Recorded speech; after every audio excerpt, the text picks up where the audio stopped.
Hi ನಮಸ್ತೆ, ಎಲ್ಲರೂ ಕೂಡ ಹೇಗಿದ್ದೀರಾ? ಇವತ್ತಿನ ವಿಡಿಯೋದಲ್ಲಿ ಲಕ್ಕಿ ಡ್ರೀಮ್ಸ್ ಅಂದ್ರೆ ಅದೃಷ್ಟವನ್ನ ಸೂಚಿಸುವಂತಹ ಕೆಲವೊಂದು ಕನಸುಗಳ ಬಗ್ಗೆ ತಿಳಿಯೋಣ.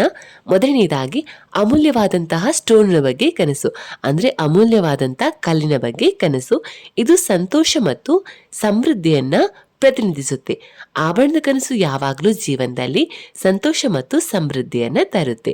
ಇನ್ನು ಇಂತಹ ಕನಸು ಹಣಕಾಸಿನ ಭದ್ರತೆ, ಒಳ್ಳೆಯ ಸಂಬಂಧ ಅಥವಾ ನಿಮ್ಮ ಶ್ರಮಕ್ಕೆ ಸಿಕ್ಕಂತಹ ಪ್ರತಿಫಲ ಅಂತ ಹೇಳ್ಬೋದು. ಇದು ಇನ್ನು ನಿಮಗೆ ಬರುವಂತಹ ಸಂಪತ್ತನ್ನು ಅಥವಾ ಸಮೃದ್ಧಿಯನ್ನು ಸೂಚಿಸುತ್ತೆ. ಇದು ಹಣಕಾಸಿನ ರೂಪದಲ್ಲಿ ಬರುವಂತಹ ಅದೃಷ್ಟ ಕೂಡ ಆಗಿರಬಹುದು. ಎರಡನೇದಾಗಿ ಹಣ್ಣುಗಳಿಂದ ತುಂಬಿದ ಮರದ ಬಗ್ಗೆ ಕನಸು. ಇದು ಕೂಡ ಅದೃಷ್ಟದ ಚಿಹ್ನೆ ಅಂತ ಹೇಳ್ಬೋದು. ಅಂದರೆ ಇದು ಕನಸಿನ ಜಗತ್ತಿನಲ್ಲಿ ಇದು ನಿಮ್ಮ ಜೀವನದ ನಿಜವಾದ ಪ್ರಯತ್ನಗಳಿಗೆ ಸಿಕ್ಕಂತಹ ಪ್ರತಿಫಲವನ್ನು ಸೂಚಿಸುತ್ತೆ.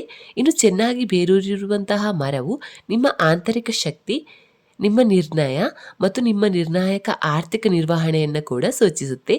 ಇನ್ನು ಒಳ್ಳೆಯ ಸೊಂಪಾದ ಮರವು ನಿಮ್ಮ ಪಾತ್ರದ ಶಕ್ತಿಯನ್ನು ಪ್ರತಿನಿಧಿಸುತ್ತೆ. ಮೂರನೆಯದಾಗಿ ಬೆಂಕಿ ಕನಸು. ಇದು ಕೋಪವನ್ನು ಸುಡುತ್ತೆ. ಅದರ ವಿನಾಶಕಾರಿ ಖ್ಯಾತಿಯ ಹೊರತಾಗಿಯೂ ಕನಸಲ್ಲಿ ಬೆಂಕಿಯು ನಿರ್ಣಯದ ಸಂಕೇತವಾಗಿ ನಿಲ್ಲುತ್ತೆ. ಅಂದರೆ ಕನಸಿನ ಶಾಸ್ತ್ರದ ಪ್ರಕಾರ ಕನಸಲ್ಲಿ ಬೆಂಕಿಯನ್ನು ನೋಡುವುದು ಅಂದರೆ ಅದು ಸುಡುವುದನ್ನು ನೋಡುವುದು ಅಂದರೆ ನಿಮ್ಮ ತೊಂದರೆ ಪರಿಸ್ಥಿತಿಯು ಅಂತ್ಯವಾಗುತ್ತೆ ಅಂತ ಅರ್ಥ. ಅಂದರೆ ಎಲ್ಲ ನಿಮ್ಮ ಕಷ್ಟಗಳು ಬೆಂಕಿಯಲ್ಲಿ ಸುಟ್ಟು ಹೋಗುತ್ತೆ. ಅಂದರೆ ನಿಮ್ಮ ಕೋಪಗಳಿರ್ಬೋದು, ನಿಮ್ಮ ಆತಂಕಗಳಿರ್ಬೋದು, ನಿಮ್ಮ ಚಿಂತೆಗಳು ಕೂಡ ಇರ್ಬೋದು.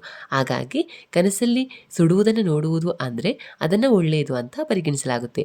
ಅದರ ನಂತರ ನಿಮ್ಮ ಜೀವನವು ಸಂತೋಷವಾಗಿ ಇರುತ್ತೆ ಅಂತ ಅರ್ಥ. ನಾಲ್ಕನೆಯದಾಗಿ ಮಹಿಳೆಯ ಬಗ್ಗೆ ಕನಸು. ಮಹಿಳೆಯ ಬಗ್ಗೆ ಕನಸು ಅಂದರೆ ಇದು ಅದೃಷ್ಟವನ್ನು ತರುತ್ತೆ ಅಂತ ಹೇಳ್ಬೋದು.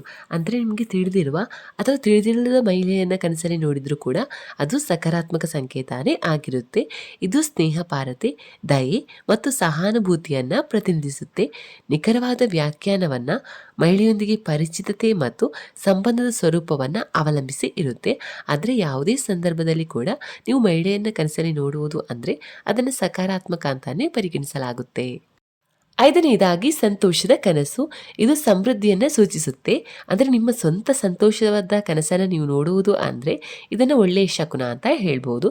ಅಂದರೆ ನಿಮ್ಮ ನಿಜ ಜೀವನದಲ್ಲಿ ಈಗ ಸಂತೋಷ ಇಲ್ಲದಿದ್ದರೂ ಕೂಡ ಇದರ ಅರ್ಥ ಮುಂದಿನ ಜೀವನದಲ್ಲಿ ನೀವು ಖಂಡಿತವಾಗಿಯೂ ಸಂತೋಷವನ್ನು ಅನುಭವಿಸುತ್ತೀರಾ ಅಂತ ಹೇಳ್ಬೋದು. ಆರನೆಯದಾಗಿ ಗೋಧಿಯ ಬಗ್ಗೆ ಕನಸು. ಇದು ಭೂಮಿಯಿಂದ ಸಮೃದ್ಧಿ ಮತ್ತು ಲಾಭ ಎಂಬ ಅರ್ಥವನ್ನು ನೀಡುತ್ತೆ. ಧಾನ್ಯಗಳು ಅದೃಷ್ಟ ಮತ್ತು ಸಮೃದ್ಧಿಯ ಸಂಕೇತಗಳು ಆಗಿವೆ.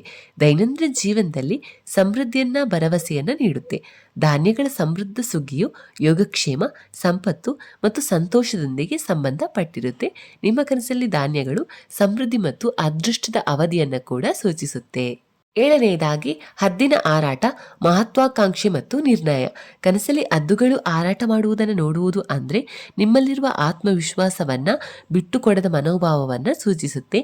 ಈ ಭವ್ಯವಾದ ಪಕ್ಷಿಯು ಕನಸು ಅಂದರೆ ಮಹತ್ವಾಕಾಂಕ್ಷೆ ಮತ್ತು ನಿಮ್ಮ ದೃಢವಾದ ಇಚ್ಛೆಯನ್ನು ಕೂಡ ಇದು ಪ್ರತಿನಿಧಿಸುತ್ತೆ. ಎಂಟನೆಯದಾಗಿ ಲ್ಯಾಟನ್ ಕನಸು. ಕಷ್ಟದ ಸಮಯದ ಕತ್ತಲೆಯಲ್ಲಿ ಬೆಳಕು ಎಂಬ ಅರ್ಥವನ್ನು ನೀಡುತ್ತೆ. ಕನಸಲ್ಲಿ ಕತ್ತಲೆಯಲ್ಲಿ ಬೆಳಕಿನ ಸಂಕೇತವಾದ ಲ್ಯಾಟನ್ ನೀವು ಕಷ್ಟದ ಸಮಯವನ್ನು ಎದುರಿಸುತ್ತಿರುವಿರಿ ಎಂದು ಸೂಚಿಸುತ್ತೆ. ಆದರೆ ನೀವು ಶೀಘ್ರದಲ್ಲೇ ಅವುಗಳನ್ನು ಜಯಿಸುತ್ತೀರಾ ಅಂತ ಕೂಡ ಇದು ಸೂಚಿಸುತ್ತೆ. ಇದು ನಿಮ್ಮ ಪ್ರಯತ್ನಗಳಲ್ಲಿ ಯಶಸ್ಸನ್ನು ಸಹ ಸೂಚಿಸುತ್ತೆ.